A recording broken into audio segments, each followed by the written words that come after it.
Chris Darway, Johnny Jackson, Paul Messing, the original drummer, and another fellow named John on guitar, started while they were PCA students in '69, and after they had begun, after only a couple of months, they decided that they wanted another guitarist who could front the band more effectively, and then they came and drafted me. I was at Temple, but Chris's girlfriend and my girlfriend lived in the same dorm, and so there was a connection. We got to know each other, and he came to see me play with my frat party cover band that I had at the time, and thought that he would like to have me in the band, so he asked me to join, and I did. So I joined the band just about 2 months after its inception.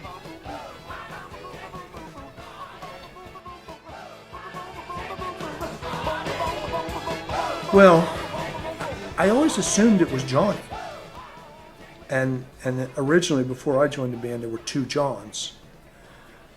It could have been Chris's dance band, it could have been Paul's dance band, but those names didn't really sing. Johnny's just a universal rock and roll name, you know, Johnny Be Good.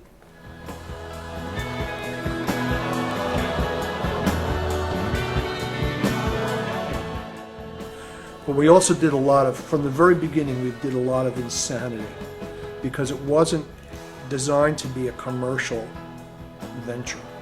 It was just to have pure, unabashed fun, regardless of whether it was commercial or, we just couldn't care less about that. It was just have a good time, be crazy, be funny, be irreverent, be satirical.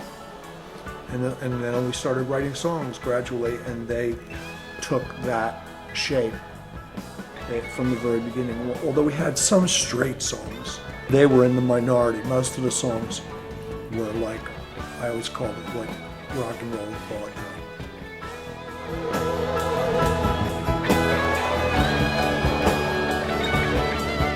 We still had a lot of the same musical tradition because we were very into harmony. Everybody was very into harmony, and that was like a major connection.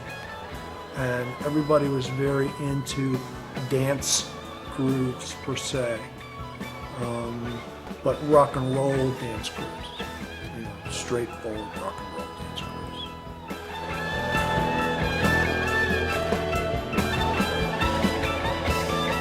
grooves. One of the things that I thought was a real shame was that we predated videos. Videos in MTV came along right after we ended. And that was such a shame, because we would have been so great for videos.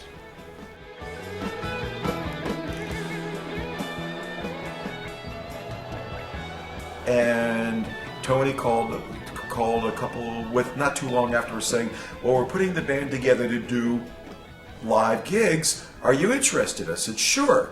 So we got together at this farmhouse in Hopewell, New Jersey, where Johnny, I guess, knew the people, or somebody knew the people. So he and Nan came on together, moving it from a 4-piece to a 6-piece. Right, and we had a rehearsal to see how it would sound.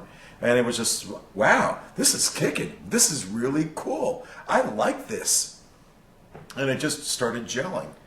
At that time, I bought a house in Scotch Plains, New Jersey that was 3 blocks away from Chris's father's house. And they started coming up from Philadelphia.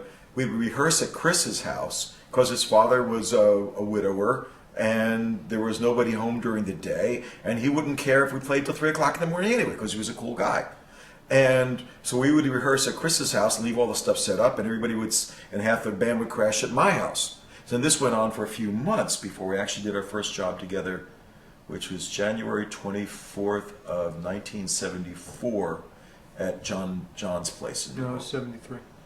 No, that one was 74 with me. Oh, it was you 70. guys were in 73 before me. So yeah, we started doing gigs before Courtney came along. That's correct.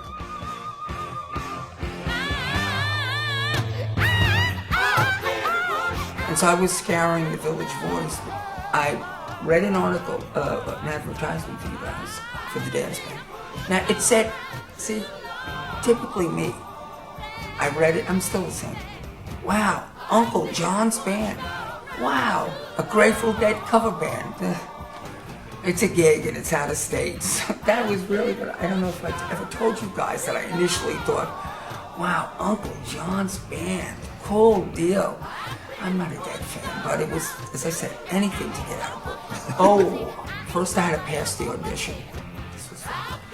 There were lots of guitar players that were better than I was. There was 3 or 4 specifically I knew of it, New Yorker-wise. I went, oh, I can't make this band. And there were dozens who showed up. Yeah, but I knew 4 that could blow smoke rings around me back then. So excuse me for interrupting, but we rented a loft in New York, ran an ad in the Village Voice for auditions for a guitar player, and he was one of 30, 40 people that showed up that day. And then we made them all play the exact same songs. But I had a secret weapon. And which were original songs, so they never heard of the songs before, threw it at them cold, and they had to improvise their way through the audition. Now, Courtney wasn't there. That I recall. You probably were doing a bar mitzvah or something. Doing a gig. But I had a secret weapon. And I didn't bring it with, because I always carry it with me. And very fortunately, here it is. Blow us away. All the guitar players there were playing straight up, picking it, flying up and down the neck, some proficiently, some not. The 4 that I knew of were, once again, killer players. So I said, okay.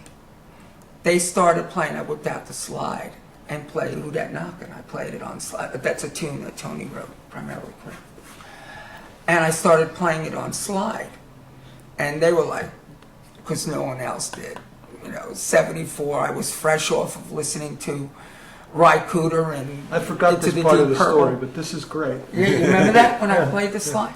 And that's the, and you want to know the truth? This is a little tidbit. This isn't the original slide, but God's honest. If that sucker hadn't gotten so tarnished, I still own it. I never told you guys.